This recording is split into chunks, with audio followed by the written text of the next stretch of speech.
পুঁটি মাছ আর কাঁচা পাকা টমেটো চচ্চড়ি বানাবো। তার জন্য প্রথমে আমি পুঁটি মাছটাকে কেটে নেব। কেটে ধুয়ে পরিষ্কার করে নিয়ে রান্নাঘরে চলে এসেছি।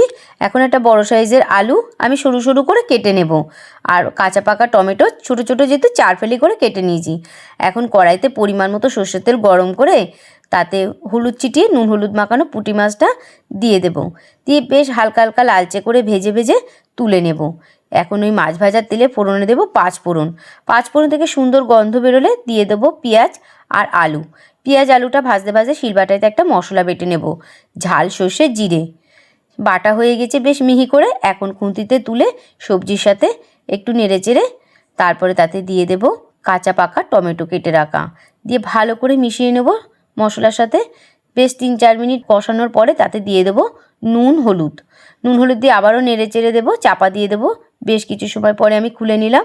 নিয়ে তাতে পরিমাণ মতো সামান্য জল দিয়ে ওপর থেকে ভাজা মাছটা দিয়ে আমি ঢাকা চাপা দিয়ে দেবো।